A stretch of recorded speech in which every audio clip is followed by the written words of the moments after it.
O tema da aula de hoje a gente vai olhar a pilha de protocolos de comunicação e em quais aspectos ela é parecida com aquela pilha TCP/IP que a gente viu anteriormente e em quais aspectos ela é diferente. E o importante para nós aqui é localizar onde é que cada protocolo se encaixa nessa pilha. E a grande divisão que a gente vai ter aqui, da forma que a gente vai olhar para ela, é que alguns dos protocolos aí referem só à camada física da aplicação. Outros protocolos englobam também a camada de enlace. Eu vou descer um pouquinho aqui para a gente ver as figuras inteiras aqui. Alguns dos protocolos que a gente vai comentar, que vai ser a primeira parte da aula, eles referem à parte da camada física, que são o que está aqui embaixo, ó. 232, 485, Ethernet, que é o nível mais baixo. Níveis de tensão, níveis de corrente, se tem isolação, não tem isolação, requisitos de impedância de entrada, tudo isso. Outros também englobam enlace de dados, que no nosso modelo ISO-OSI está logo em cima aqui. Então são essas regras aqui que dizem como é que vai se comunicar, política de acesso ao e-mail, de garantia de entrega, tentativa de identificação de colisão, tudo isso, que tem nessa camada intermediária. E aí, daqui para cima, é muito específico de cada aplicação, mas tem alguns dos protocolos que preveem o fato de eles estarem em cima de uma rodarem em cima de uma camada de rede com o protocolo IP, dentro de um protocolo de transporte TCP, e aí sim bota suas mensagens lá em cima. Outros a gente pode simplesmente vir da camada de enlace e diretamente botar a camada de aplicação em cima. Ou seja, esse caso aqui, como a gente poderia citar aqui o Modbus em verde, ele simplesmente tem uma definição de como é que são as mensagens que ele vai enviar, e essas mensagens são entregues direto para a camada enlace e são jogadas no meio de comunicação. Não existe um encapsulamento de várias camadas. Para algumas aplicações, como a gente quer botar um sistema de supervisão que essa informação vai ter que trafegar para uma outra rede, uma rede de computadores, aí a gente pode querer integrar essas camadas de IP e TCP junto. Mas isso aqui, em geral, é quando cai para uma rede de computadores. Realmente, um sistema de supervisório, uma interconectividade através de um gateway com uma rede de fora. A maior parte das aplicações que a gente vai enxergar, a gente pode ver elas bem baixo nível diretamente. A camada física, alguma regra de acesso ao meio e questões de camada enlace e a especificação do protocolo todo que está direto no conteúdo das mensagens que ele vai carregar. Esses protocolos, como a gente vai ver, que especificam só a camada de mensagens, eles têm uma certa independência das camadas inferiores. O que eu quero dizer com isso é, protocolos como a gente vai ver o exemplo do CAN, eles não especificam o que tem na camada física aqui embaixo. Então eles podem ser implementados com diferentes tipos de sinalização e diferentes cabeamentos, formas diferentes. Isso depende muito da escolha do local, quer dizer que eu não garanto que qualquer dispositivo que estiver escrito lá CAN ou OpenCAN, ele vai certamente interoperar com o meu dispositivo. Eu tenho que garantir também olhar que a camada física seja a mesma.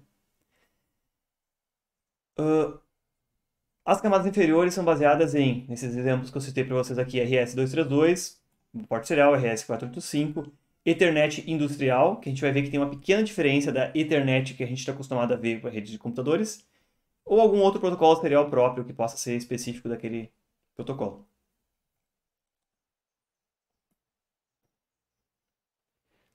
Na nossa comparação direta, então, com o modelo ISO-OSI, a gente consegue ver claramente que existe explicitamente aqui a questão da camada física e também que existe a camada de enlace em todos eles. Não tem como evitar de ter uma especificação do que acontece, da sinalização mesmo física, como é que os bits são representados, níveis de tensão e corrente, tudo isso. Não tem como escapar de regras de acesso ao meio que correspondem à camada de enlace.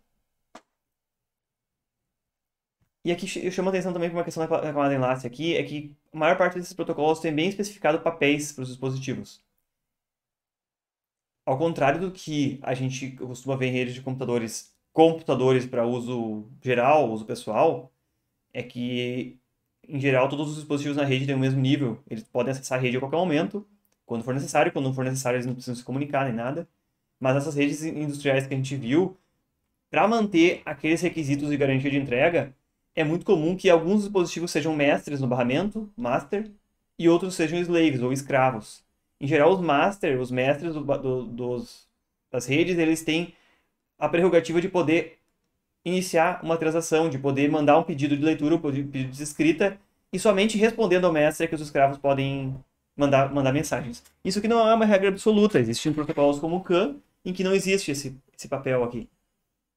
Mas a maior parte deles garante essa questão de disponibilidade e de tempos de acesso determinísticos por meio dessa estrutura, e que alguns dispositivos podem mandar e outros só podem responder. A camada de rede pode existir eventualmente, quando for necessário integrar outra rede, né? A camada de transporte também, mas o comum é existir a camada física, a camada de enlace e, obrigatoriamente, claro, uma estrutura de mensagens que corresponde à camada de aplicação diretamente. E nesse segundo caso aqui, em que a gente vai tentar comparar essa mesma camada com o nosso modelo TCP/IP, a gente segue tendo a correspondência da camada física e da camada de enlace, e a gente pode dizer que a gente pula diretamente aqui, na maior parte dos casos, né, da camada de enlace para a camada de aplicação aqui de cima do TCP/IP também. Então é um pouco mais similar, sendo que a gente só pula também, na maior parte dos casos, a camada de transporte e a camada de rede. Então essa é uma pilha que a gente pode chamar de razoavelmente simplificada. E aí eu pergunto para vocês, qual o objetivo, ou por que eu posso, na verdade minha pergunta é, por que eu posso pular a camada IP e a camada TCP nesse tipo de rede? Ou principalmente, por que eu posso pular a camada de rede, que em geral é o protocolo IP, né, nesse tipo de rede? Por que alguma funcionalidade da camada de rede não é tão importante para mim?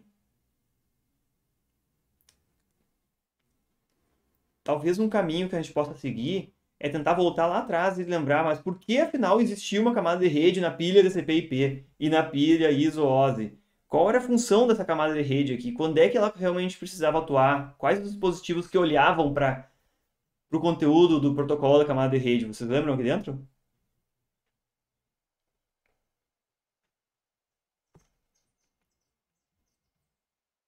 Vamos baixando aí o limiar de dificuldade. Qual a diferença entre um dispositivo hub e um switch? Para começar bem no início lá. Quais eram as camadas que um hub compreendia e quais são as camadas que um switch compreende ou consegue interpretar?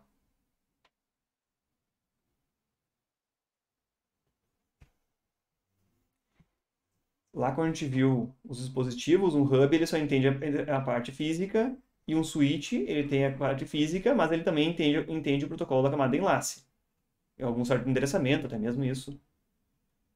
E quando a gente entra no terceiro dispositivo, que eram gates ou então switches de camada 3, esses dispositivos eles já eram capazes também de entender a camada de rede. E a principal funcionalidade que eles tinham aqui dentro era interconectar diferentes redes. Se vocês lembrarem lá, um gateway ele estava entre uma rede local e uma rede mais larga, maior, fora, né? Ou inclusive um gateway conseguiria rotear pacotes entre duas redes, um roteador também é um dos dispositivos que estava dentro dessa camada, né? Que interpretava a camada de rede, um roteador, por isso mesmo. Mas o papel deles era interconectar redes distintas. Uma rede local com uma WAN ou outra rede maior, mais alta na hierarquia, que tivesse inclusive endereçamento diferenciado. Quando a gente tem uma rede industrial, uma rede para automação, em que a gente não precisa interconectar ela com muitas outras redes, é só localmente, ó, aqueles dispositivos que estão aqui, eles não vão acessar um site na internet, eles não precisam usar o MSN, eles não precisam usar o Messenger do Facebook. Eles estão aqui, localmente, eles só precisam conversar com outros dispositivos e trocar informações aqui. Não existe necessidade de eu ter um gateway ou ter roteamento de pacotes para fora da rede. Por isso mesmo que grande parte desses protocolos de automação não tem esse papel aqui de implementar uma camada de rede. Ele simplesmente tem a camada de enlace, que é localmente aqui quem se enxerga e quais são as regras de acesso, e aqui eu tenho uma estrutura de mensagens para dizer o que está sendo carregado em cima, que corresponde diretamente à aplicação já. Pelo mesmo motivo que eu não preciso ter uma camada de rede, então, que eu não preciso rotear aqui fora, eu poderia querer justificar que eu também tirei fora o protocolo de transporte, que, entre outras coisas, tem a garantia de entrega, que verifica se foi entregue o pacote inteiro ou não. Mas, em geral, essa camada de enlace aqui já tem detecção de colisão e outras, e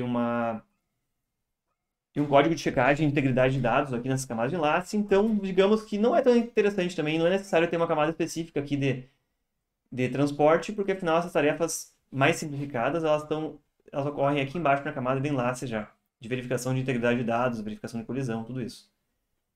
Então, é para a gente entender aqui, que não é que não tenha utilidade nenhuma essas camadas intermediárias aqui, como transporte e rede. Mas na maior parte dessas aplicações não é tão necessário porque não vai ter interconectividade com redes externas.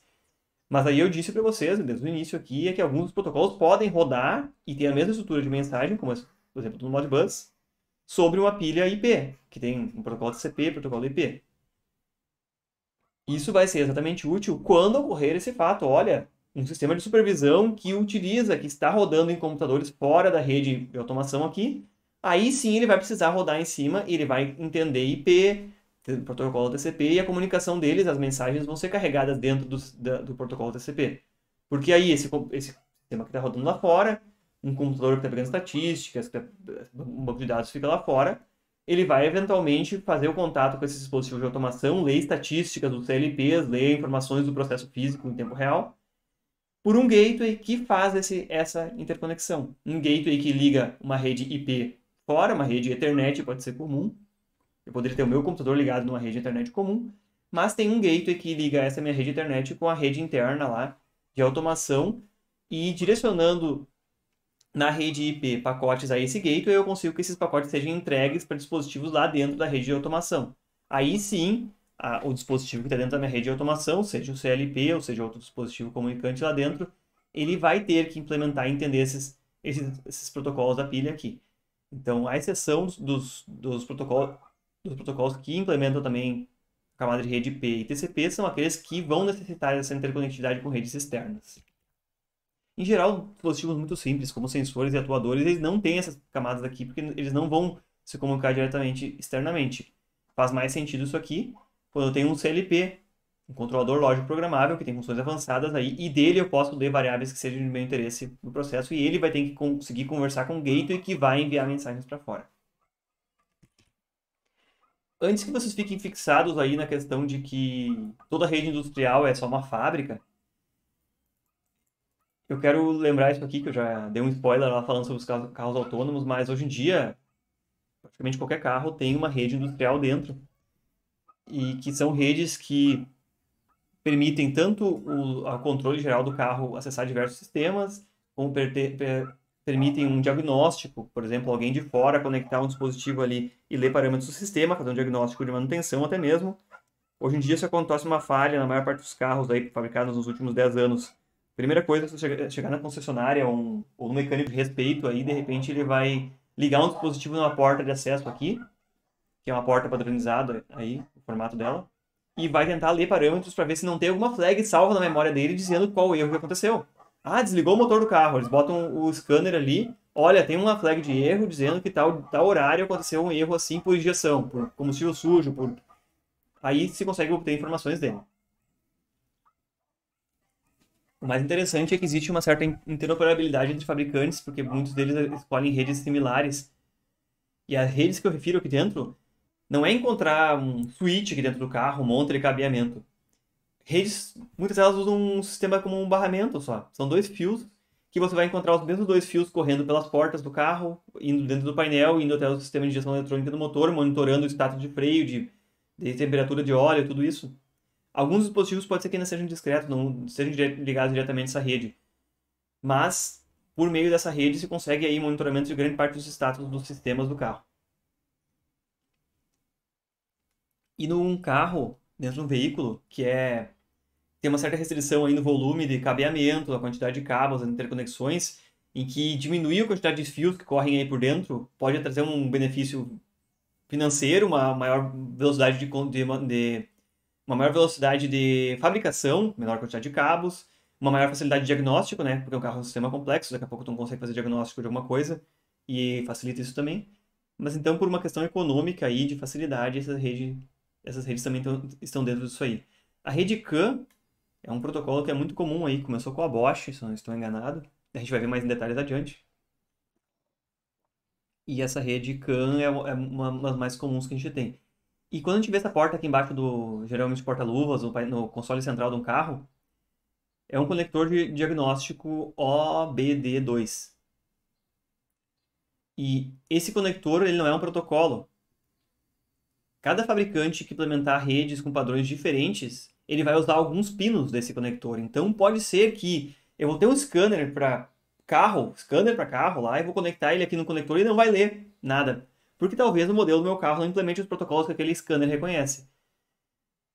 Ele é obrigatório no Brasil aqui desde 2010. E se a gente olhar aqui embaixo nesse mapinha do conector, que está ilustrado aqui onde é que está o conector e o seu mapinha, a gente vê que tem diferentes pinos aqui usados para padrões diferentes de comunicação. Se a gente olhar aqui, por exemplo, o conector, os pinos 6 e 14 devem estar presentes para suportar o CAN. O carro que suporte o CAN vai ter os 6 e 14. São esses pinos aqui, ó. Os 6 e 14, esse par aqui. Seriam bem quase na esquerda aqui, na direita do conector. Então, uma curiosidade, vocês encontrarem um carro e olharem ali dentro, vocês podem, por meio desse mapa aqui, inclusive determinar qual é o protocolo que tem implementado nessa rede aí. Ou, às vezes, pode não ser uma rede que abranja muitos dispositivos dentro do carro, pode ser só um ponto de acesso para central eletrônica, para diagnóstico, isso aí. Nessa figura aqui de baixo eu tenho essa ilustração de o conceito de uma rede usando esse protocolo CAN. E nesse caso um CAN sobre um par diferencial, em que os dois sinais são CAN high e CAN low. Se vocês lembrarem um pouco lá em cima, eu disse que a camada física não estava especificada no CAN, especificamente nesse protocolo, mas ele tem toda a camada de enlace especificada. Ele tem regras de controle de acesso, quem pode falar, quando pode falar, o que acontece quando ocorrer uma colisão que for detectada, para garantir que se tem um tempo determinístico de leitura, que na casa aí de centenas de microsegundos, o tempo de acesso a qualquer informação aqui dentro. E aqui, então, numa rede de 5 dispositivos, a gente vai ter um par diferencial em que esses dispositivos são conectados aqui, são tiradas as derivações do meio. E por ter uma taxas de dados bem reduzidas, nesse caso aqui, esse par diferencial não precisa ser nem um cabo muito especial. Em geral, é um par trançado. Muitas vezes ele tem uma blindagem contra interferência. Mas aqui não é tão complexo e tão perigoso aquela função de reflexão de sinal que a gente esteve olhando lá nos meios de comunicação. Aqueles fenômenos lá não são tão pertinentes, porque a gente for pensar aqui numa rede embarcada num carro, ela não vai ter centenas de metros de comprimento para refletir onda nas pontas dela, né? E eu também não trafego sinais aí com largura de banda de 100 MHz aqui dentro. São sinais razoavelmente lentos aí, dezenas de microsegundos ou talvez alguns microsegundos. Talvez vão ter 500 kHz de largura de banda de frequências que ele tem que contemplar. Então, para esse tipo de aplicação, a gente, vamos dizer, relaxa as nossas métricas de controle de impedância e tudo isso em relação às redes de computadores que a gente estava vendo antes lá, porque aquele tipo de fenômeno não afeta tanto, mas a interferência talvez seja uma coisa bem forte, que um sistema de automação, assim como um sistema embarcado num carro, tem muitos dispositivos elétricos e pode ter diversos pontos de interferência aí coexistindo com esse cabeamento dessa rede.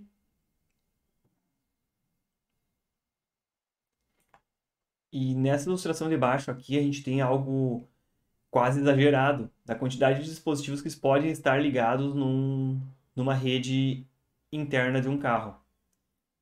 A gente não vai citar cada um deles aqui extensamente, mas existem sistemas aqui de controle como das trancas do carro, que podem estar ligados aqui. Como hoje em dia um microprocessador, um microcontrolador pequeno, ele já tem capacidade de se comunicar numa rede dessas, é muito barato botar um controle desse tipo.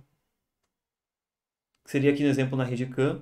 Também existem carros com esse controle de altura do assento, controle de aquecimento, tudo isso também pode estar integrado junto aqui. Sistemas de ar-condicionado, luzes, assento aqui atrás também, mas até mesmo aqui aquecimento das janelas, bagageiro atrás, luzes de traseira, né? Assim como luzes de dianteira aqui, próprio painel de instrumentação no carro aqui. E se a gente for olhar de um ponto de vista interessante agora, qualquer dispositivo que estiver ligado a essa rede, ele vai poder consultar os status de outros dispositivos que estejam aqui dentro, né? Então podem existir lógicas como se as portas perceberem que o carro está andando, que tem na instrumentação o carro está a uma certa velocidade, as portas podem trancar automaticamente. Ou se perceber que o carro parou, elas podem abrir ou podem não abrir. Se perceber que tem uma janela aberta, ele pode desligar o ar-condicionado ou reduzir a força do ar-condicionado. Se perceber que o carro parou, posso ligar as luzes interiores do carro automaticamente, por alguma lógica desse tipo. Permite ainda maior interatividade esse fato de troca de informações, né, entre os diversos sistemas.